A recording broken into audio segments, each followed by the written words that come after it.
अनुभवी एवं हाई qualified staff के साथ इफेक्टिव स्टडी एनवायरमेंट देने वाली इंस्टीट्यूट यानी IIN institute, 3rd floor, Gulshan tower, Jai Stambh square, Amravati. संपर्क 76 205 33 664। अब आपके सपनों की उड़ान को पंख लगाएगा IIN।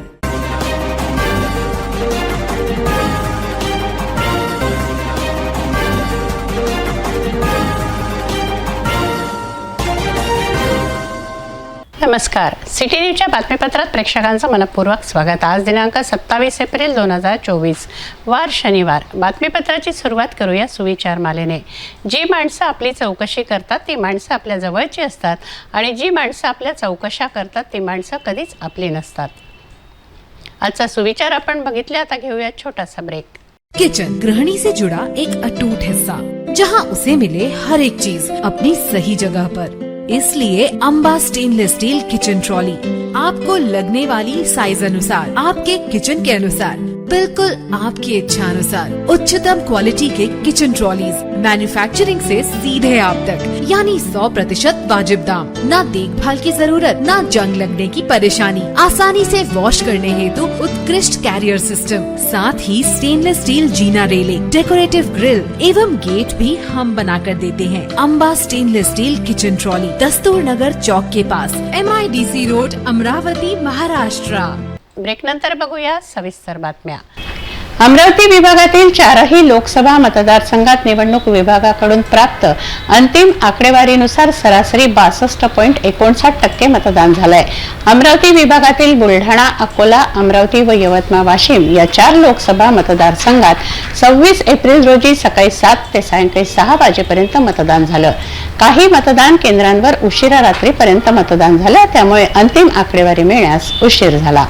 अमरावती विभागातील बुलढाणा, अकोला, अमरावती व यवतमाळ, वाशिम या 4 लोकसभा मतदारसंघात 26 एप्रिल रोजी सकाळी 7 ते सायंकाळी 6 वाजेपर्यंत मतदान झालंय। अमरावती लोकसभा मतदारसंघांतर्गत येत असलेल्या मेळघाट विधानसभा मतदारसंघातील काही मतदान केंद्रांवर व अंजनगाव, सुर्जी, अचलपूर तालुक्यातील काही मतदान केंद्रांवर उशिरा रात्रीपर्यंत मतदान झालेत, त्यामुळे अंतिम आकडेवारी मिळण्यास उशीर झाला। अमरावती विभागातील 4ही लोकसभा मतदारसंघात निवडणूक विभागाकडून प्राप्त अंतिम आकडेवारीनुसार सरासरी 62.59% मतदान झालंय। लोकसभा मतदारसंघ निहाय मतदान 5 बुलढाणा येथे 62.3%, 6 अकोला येथे 61.79%, 7 अमरावती येथे 63.67%, 14 यवतमाळ, वाशिम येथे 62.87% मतदान झालंय। अमरावती लोकसभा मतदारसंघासाठी 26 एप्रिलला शांततेत मतदान पार पडलं। जिल्ह्यातील अनेक मतदान केंद्रांवर रात्री उशिरापर्यंत मतदान सुरू होतं, त्यामुळे तालुका पातळीवर तयार करण्यात आलेल्या स्ट्रॉंग रूममध्ये या EVM मशीन ठेवण्यात आल्या होत्या। त्यानंतर 27 एप्रिलला दुपारी जिल्ह्यातील 6 विधानसभा मतदारसंघातील EVM मशीन अमरावती शहरातील लोकशाही भवन येथे आणल्या। शनिवारी दुपारी जिल्ह्यातील 6 विधानसभा मतदारसंघातील EVM मशीन अमरावती शहरातील लोकशाही भवन येथे आणल्या। जिल्हाधिकारी सौरभ कटियार यांच्या उपस्थितीत या EVM मशीन स्ट्रॉंग रूम मध्ये ठेवण्यात आल्या आहे। या ठिकाणी स्ट्रॉंग रूमला 3 लेयर्सची सुरक्षा राहणार आहे। यामध्ये CISF, CRPF आणि महाराष्ट्र राज्य पोलिसांचे एकूण 130 सैनिक सुरक्षेसाठी सज्ज असतील। याशिवाय 39 दिवस येथे दैनंदिन SDO, तहसीलदार दर्जाचे 2 अधिकारी भेटी देणार आहे। त्यासाठी 76 अधिकाऱ्यांची नियुक्ती करण्यात आली आहे। तसेच स्ट्रॉंग रूम परिसरात 82 CCTV कॅमेरे व स्ट्रॉंग रूमच्या 4ही बाजूने मचान उभारण्यात आले असून पोलीस कर्मचारी दुर्बीनद्वारे लक्ष ठेवणार आहे। तसेच जिल्हाधिकारी दर 2 दिवसांनी निवडणूक विभागाला या ठिकाणचा आढावा पाठवणार आहे। 4 जूनला निवडणुकीचा निकाल लागेल तेव्हा तब्बल 39 दिवस या ठिकाणी पोलीस कर्मचारी यांचा मोठा बंदोबस्त तैनात राहणार आहे। लोकसभेच्या सार्वत्रिक निवडणुकीसाठी 26 एप्रिल रोजी मतदान झालं। या निवडणुकीसाठी मतदान प्रक्रियेदरम्यान अमरावती विभागातील 295 ST बसद्वारे लोकशाहीच्या या महाउत्सवात सेवा देण्यात आली। लोकसभा निवडणुकीत 295 लाल परी धावल्या।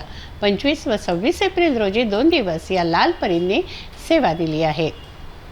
25 आणि 26 एप्रिल रोजी निवडणुकीच्या अनुषंगाने मतदान केंद्रावर मतदान यंत्र व अधिकारी कर्मचारी यांना ने-आण करण्यासाठी 295 बसेसने प्रशासकीय यंत्रणेला 2 दिवसांची सेवा दिली. प्रशासनाच्या मागणीनुसार या बस महामंडळाकडून उपलब्ध करून दिल्या होत्या. त्यानंतर आता या बसेस प्रवासी वाहतुकीसाठी नियमित धावत आहे. लोकसभेच्या सार्वत्रिक निवडणुकीसाठी 26 एप्रिल रोजी मतदान झाले. या निवडणुकीसाठी मतदान प्रक्रियेदरम्यान अमरावती विभागातील 295 एसटी बसद्वारे लोकशाहीच्या या महाउत्सवात सेवा देण्यात आली. नांदेड जिल्ह्यात सर्वत्र मतदान शांततेत सुरू असताना बिलोली तालुक्यातील रामतीर्थ येथे व्हीव्हीपॅट व ईव्हीएम मशीन कुऱ्हाडीने फोडल्याची घटना घडली आहे. या प्रकरणी पोलिसांनी आरोपीला ताब्यात घेतलंय. रामतीर्थ येथील 3 नंबर वार्ड येथे सकाळी 7 वाजता मतदानास सुरुवात झाली. दुपारी 4 वाजेपर्यंत 379 पैकी 185 जणांनी मतदानाचा हक्क बजावला होता. मतदान सुरू असतानाच गावातील 25 वर्षीय तरुण भैयासाहेब आनंदराव एडके हा कुऱ्हाड घेऊन थेट मतदान केंद्रात घुसला आणि त्याने कुऱ्हाडीने व्हीव्हीपॅट ईव्हीएम मशीन फोडण्यास सुरुवात केली. मी एमए झालो असून बेरोजगार आहे, मला नोकरी मिळत नाही असे तो म्हणत होता. त्याच्या हातात कुऱ्हाड दिसताच मतदान केंद्र प्रमुख सुबोध थोरात आणि अन्य कर्मचारी प्रचंड घाबरले होते. मात्र पोलिसांनी तातडीने त्याला ताब्यात घेतले. ईव्हीएम मशीन कुऱ्हाडीच्या घावाने फुटली असली तरी व्हीव्हीपॅट मशीन मात्र सुरू असल्याचे सांगण्यात आले. तसेच केंद्र प्रमुखाकडे असलेल्या मशीनमध्ये मतदानाचा पूर्ण डाटा जशास तसा असल्याने मतदान प्रक्रियेमध्ये कुठलीही अडचण आली नाही. त्यानंतर नवीन ईव्हीएम व व्हीव्हीपॅट मशीन मागून पुन्हा मतदान सुरू करण्यात आलं. लोकसभा मतदारसंघातील रामतीर्थ पोलिंग स्टेशन आहे, देगलूर विधानसभा अंतर्गत येतं. त्या ठिकाणी एका व्यक्तीने ईव्हीएम व्हीव्हीपॅट मशीन डॅमेज करण्याचा प्रयत्न केला. या प्रयत्नामध्ये बॅलेट युनिटला क्षती झालेली आहे आणि व्हीव्हीपॅटचा वरचा भाग थोडा क्षतिग्रस्त झालेला आहे. मात्र कंट्रोल युनिट सेफ आहे आणि व्हीव्हीपॅटच्या ज्या चिट्स असतात स्लिप्स त्या सुद्धा सेफ आहेत. आपण त्या ठिकाणी तातडीने प्रोटोकॉलनुसार मशीन चेंज करून त्या ठिकाणी मतदान जे आहे ते पुन्हा आता रिझ्यूम झालेलं आहे. त्याचं आपण वेबकास्टिंगद्वारे या ठिकाणी पूर्ण वेळ आढावा सुद्धा घेत आहोत. याविषयी पोलिसांनी संबंधिताला ताब्यात घेतलेला आहे. त्याचबरोबर या घटनेची माहिती आपण सर्व वरिष्ठ कार्यालयांना पोहोचवलेली आहे. सर, कोण होता हा व्यक्ती, काय कारण याचं त्याचं डिटेल पोलीस रिपोर्ट आम्ही थोड्या वेळात आपल्याकडे शेअर करतो. सर, या मशीनला डॅमेज करण्यात आलंय, त्या मशीनवरती वोटिंगला नाही, तो डेटा पूर्ण रिट्रायबल आहे. तो डेटा आपण सेव्ह करून ठेवतो आणि त्या मशीन सील करून आपण संध्याकाळी सगळ्या मशीनसोबत घेऊन येणार. त्यामुळे तिथला कुठलाही डेटा लॉस झालेला नाही. मतदान प्रक्रिया ही सुरळीत सुरू आहे. कुठल्याही अफवेवर किंवा गैरसमजावर आपण कृपया कोणी विश्वास ठेवू नका. सर, नांदेड जिल्ह्यातल्या वेगवेगळ्या भागात शनिवारी सकाळी खासगी बसचा भीषण अपघात झाला. घाटातील 100 फूट खोल दरीमध्ये ही बस कोसळली. इंदोरहून अकोल्याकडे ही खासगी बस निघाली, ती अपघातग्रस्त झाली आहे. या अपघातात 20 ते 25 जण जखमी झालेत. जखमींवर मध्य प्रदेशातील दर्यापूर तसंच बुऱ्हाणपूर येथील रुग्णालयात उपचार सुरू आहेत. जळगाव जामोद बऱ्हाणपूर मार्गावरील करोली घाटात खासगी बसचा अपघात झाला. ही बस 100 फूट खोल दरीत कोसळली आहे. शनिवारी सकाळची ही घटना आहे. इंदोरवरून अकोल्याकडे ही खासगी बस निघाली होती, ती अपघातग्रस्त झाली. या अपघातात 20 ते 25 जण जखमी झाले आहेत. जखमींवर मध्य प्रदेशातील दर्यापूर येथे तसंच बऱ्हाणपूर येथील रुग्णालयात उपचार सुरू आहेत. जळगाव जामोद बऱ्हाणपूर मार्गावरील करोली घाटात बस 100 फूट खोल दरीत कोसळली. शनिवारी सकाळी 5:30 वाजता प्रवासी साखर झोपेत असताना हा अपघात घडला. जळगाव जामोद बऱ्हाणपूर मार्गावरील दुर्गम अशा करोली घाटात अपघात झाल्याने मदत कार्य उशिरा सुरू झालं असून मध्य प्रदेश पोलिसांनी रुग्णवाहिकेसह घटनास्थळी दाखल होऊन मदत कार्य सुरू केलं. भेटूया एका छोट्याशा विश्रांतीनंतर.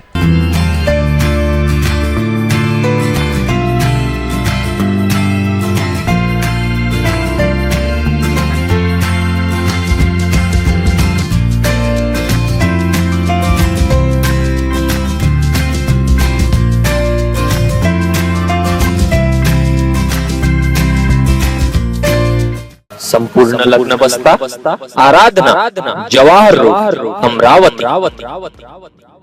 विश्रांतीनंतर पुन्हा आपलं स्वागत. अमरावती महानगरपालिकेनं घर टॅक्समध्ये अचानक अवास्तव वाढ केली आहे.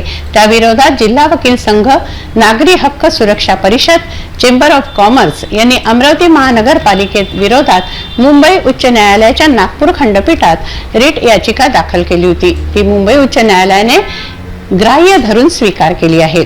न्यायालयात लवकरच या याचिकेवर सुनावणी होणार असून लवकरच अमरावतीकरांना दिलासा मिळणार असल्याचा विश्वास यावेळी व्यक्त करण्यात आला. या संदर्भातील माहिती पत्रकार परिषदेत देण्यात आली. अमरावती महानगरपालिकेने केलेल्या अवास्तव मालमत्ता करवाढीविरोधात मुंबई उच्च न्यायालयाच्या नागपूर खंडपीठात रिट याचिका दाखल केली होती. ती मुंबई उच्च न्यायालयाने ग्राह्य धरून स्वीकार केली आहे. याविषयीची माहिती पत्रकार परिषदेत देण्यात आली.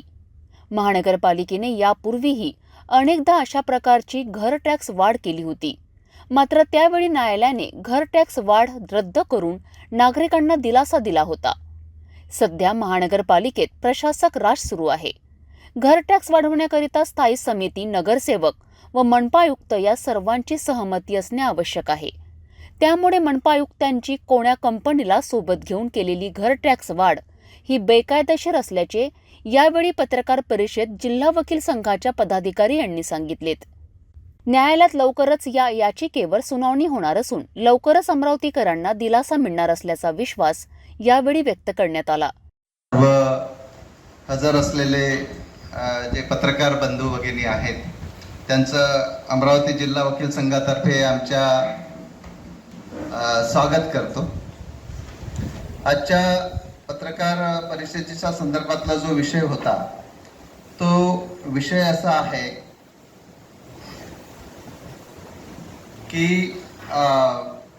अमरावती जिल्हा वकील संघ व आता ज्या 3 संघटना आपल्या समोर आम्ही सांगितल्या,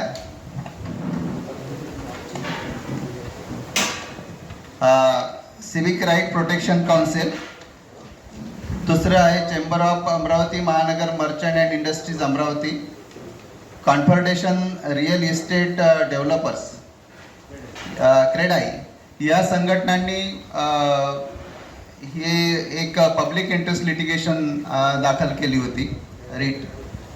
आणि त्या रीटमध्ये महत्त्वाचा मुद्दा असा होता, त्याच्यापूर्वी एक अशाच प्रकारचं टॅक्स जो आहे महानगरपालिकेने अकस्मातपणे वाढवला होता. त्याच्या मागे सुद्धा म्हणजे 88-89 या साली एक सिव्हिल सूट आम्ही वकील संघाने इतर संघटनांसोबत आम्ही दाखल केला होता. आणि त्या सिव्हिल सूटमध्ये इंटरिम ऑर्डर पास झालेली होती. आणि ती जी इंटरिम ऑर्डर होती की जे अकस्मातपणे महानगरपालिकेने जो टॅक्स वाढवला होता त्याला सिव्हिल सूटमध्ये इंटरिम ऑर्डर देताना स्टे किती नोटिफिकेशन स्टे केलं होतं. नंतर त्याच्या अगेन्स्टमध्ये पुन्हा मिसलिनियस एक सिव्हिल अपील दाखल करण्यात आलं डिस्ट्रिक्ट कोर्टासमोर आणि ती सुद्धा खारिज झाली होती. पुढे ते काय झालं की नंतर मग त्याच्या अगेन्स्टमध्ये त्या सिव्हिल सूटमध्ये कॉम्प्रोमाइज झालं. ते कॉम्प्रोमाइज जे झालं होतं त्याच्या अगेन्स्टमध्ये एक नागरी हक्क परिषद होती, त्यांनी हायकोर्टामध्ये एक पिटिशन दाखल केलं आणि त्या पिटिशन सुद्धा त्यांचं अलाउ झालं होतं. आणि ते नोटिफिकेशन जेव्हा जे काढलं होतं टॅक्स इन्क्रीज करण्याच्या संदर्भामध्ये ते हायकोर्टाने कॅश केलं होतं. त्याच्या अगेन्स्टमध्ये महानगरपालिका पुन्हा सुप्रीम कोर्टामध्ये गेल्यानंतर ती ऑर्डर, हायकोर्टाची जी ऑर्डर होती ती मेंटेन झाली होती. अशा प्रकारची ही जुनी सुद्धा पार्श्वभूमी आहे. आता आपला सर्व पत्रकारांना एक प्रश्न असा पडू शकतो की वकील संघटनेचा किंवा याच्यामध्ये काय रोल. विषय कसा आहे की आमचे जे मेंबर्स आहेत ते इथले अमरावती म्युनिसिपल कॉर्पोरेशनमधले मॅक्झिमम मेंबर्स हे रेसिडेंट आहेत. आम्ही प्रॉपर्टी होल्डर्स आहे आणि आमच्याकडे येणारे लिटिगंट्स सुद्धा आमचे एक पार्ट अँड पार्सल आहे या व्यवसायाचा. त्या अनुषंगाने आम्ही हे पिटिशन दाखल केलेलं आहे. आणि जसं आम्ही वकिलांच्या याच्यासाठी काम करतो तसंच litigants is a part and parcel of our profession. त्याच्यामुळे आम्ही ही जी पब्लिक इंटरेस्ट लिटिगेशन आहे हे दाखल केलेली आहे. आता या पब्लिक इंटरेस्ट लिटिगेशनमध्ये महत्त्वाचा मुद्दा असा की अस्तित्वात असलेली जी बॉडी आहे म्हणजे जे नगरसेवक दर 5 वर्षासाठी महानगरपालिकेला निवडून जातात त्याचा जो कार्यकाल आहे तो मार्च 2022ला संपला होता आणि अशा सर्कमस्टान्सेसमध्ये इलेक्शन कमिशन जे आहे महाराष्ट्राचं त्यांनी महानगरपालिकेला असं सूचित केलं की हा जो कार्यकाल आहे संपल्यामुळे आणि या सिच्युएशनमध्ये इलेक्शन घेणे शक्य नाही म्हणून अस्तित्वात असलेले तेव्हाचे जे म्युन्सिपल कमिशनर आहेत त्यांना ॲडमिनिस्ट्रेटर म्हणून अपॉइंट करा अशा संदर्भातलं एक पत्र त्यांनी स्टेट गव्हर्नमेंटनी राज्यपालातर्फे दिनांक 3 मार्च 2022ला देण्यात आलं होतं. पुढे मग आता तेव्हाचे जे म्युन्सिपल कमिशनर श्री प्रवीण आष्टीकर होते ते 30/6/2023 पर्यंत होते आणि ते नंतर रिटायर्ड झाले. त्यानंतर याच्यामध्ये अतिरिक्त श्री देवीदास पवार म्हणून त्यांनी कार्यभार सांभाळावा अशी ऑर्डर 30 जून 2023ला स्टेट गव्हर्नमेंट तर्फे एक आपण त्याला एक शासकीय आदेश म्हणून तो पारित करण्यात आला होता. अमरावती जिल्हा वकील संघ कार्यालयात पत्रकार परिषदेचे आयोजन करण्यात आलं. ॲडव्होकेट अशोक जैन, वकील संघाचे अध्यक्ष विश्वास काळे व सचिव चंद्रसेन गुलसुंदरे पत्रकार परिषदेला उपस्थित होते.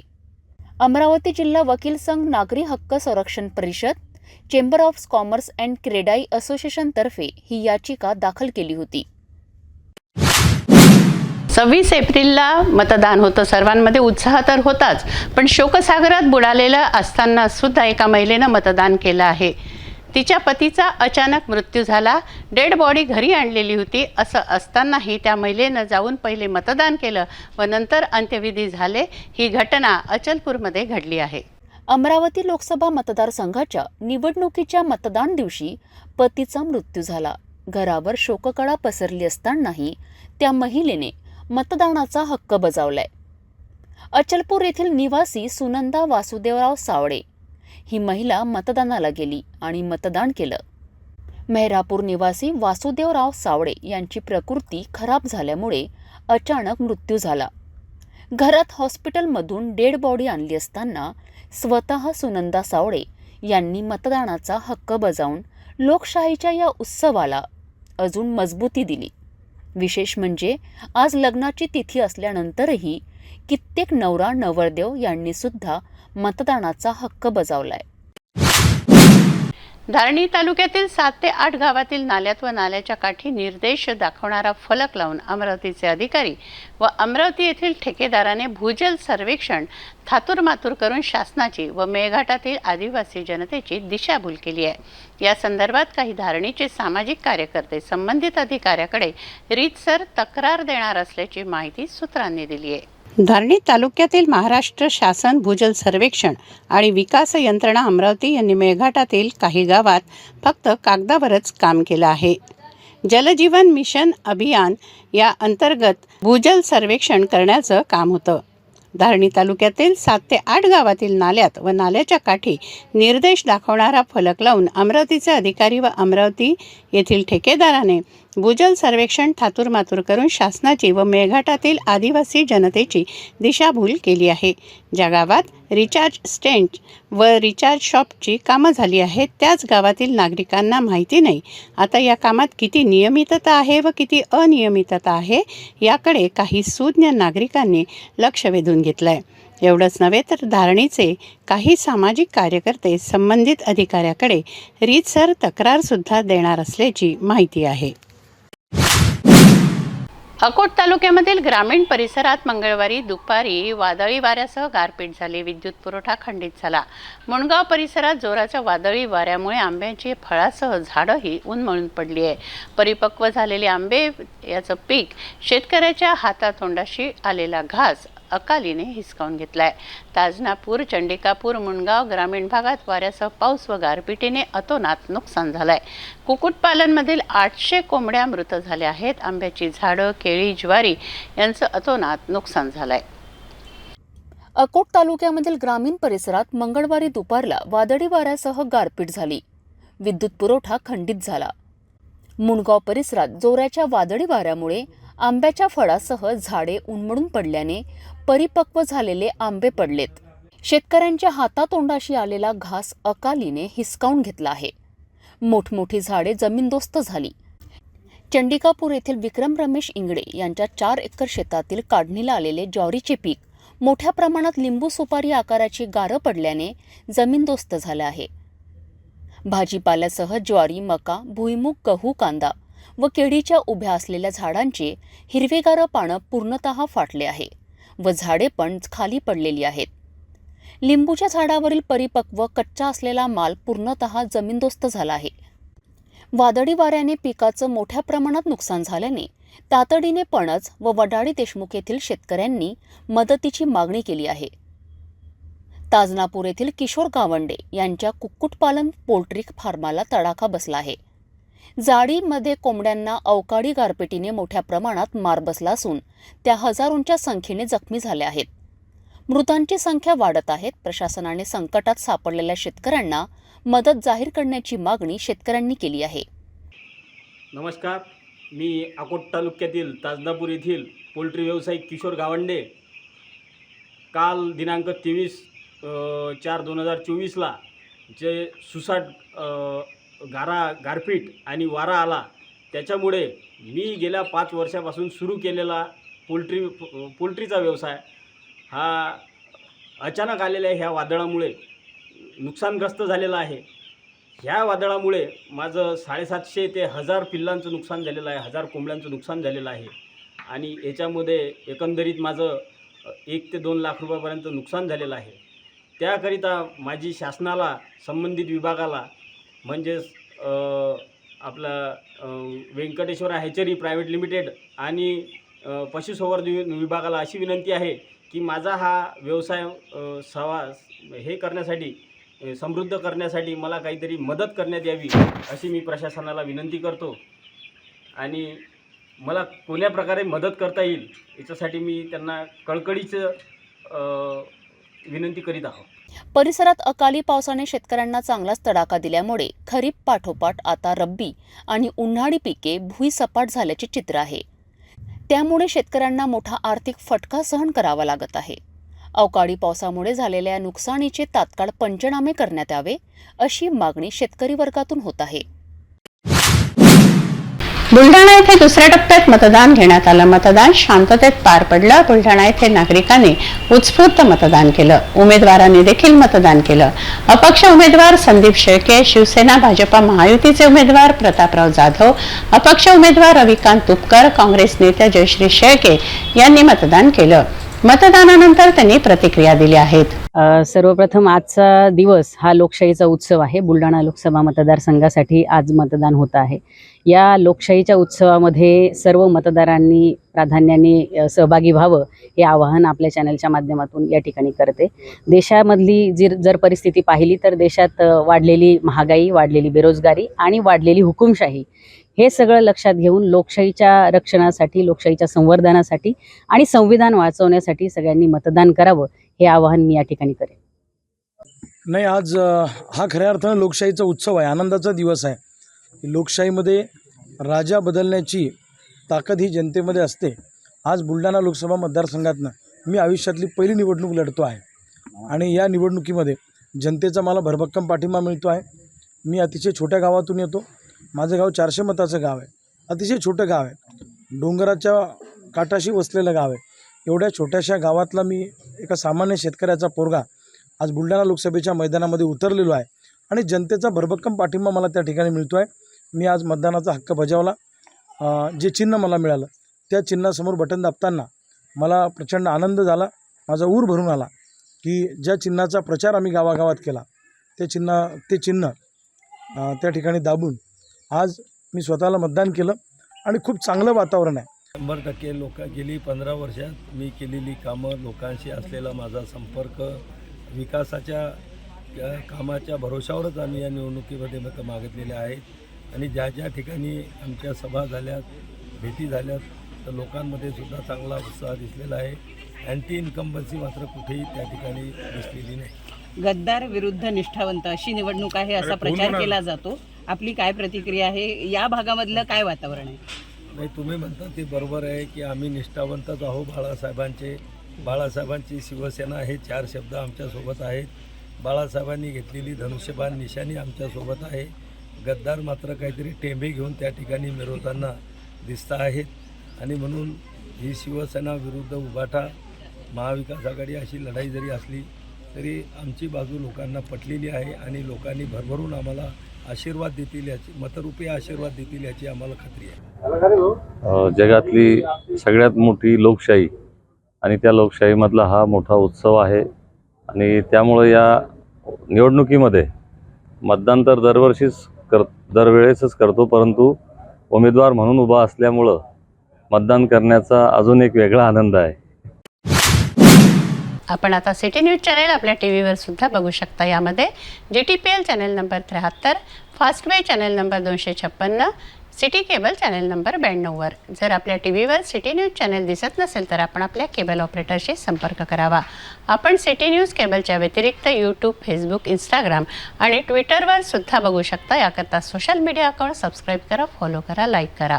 यूट्यूब अकाउंट सबस्क्राईब करण्याकरता सबस्क्राईब बटनला क्लिक करा आणि बेल आयकॉन दाबायला विसरू नका, कारण सर्वात आधी समाचार आपल्यापर्यंत पोहोचणार आहे. तसंच सिटी न्यूजचं फेसबुक पेज लाईक करा, इंस्टाग्राम आणि ट्विटर हँडल फॉलो करा. आपण व्हॉट्सॲपवर सुद्धा सूचना देऊन न्यूज प्राप्त करू शकता. व्हॉट्सॲप नंबर स्क्रीनवर येतो आहे. हे बातमीपत्र एवढ्यावरच थांबवूया. पुन्हा भेटूया नवीन घडामोडींसह. नमस्कार.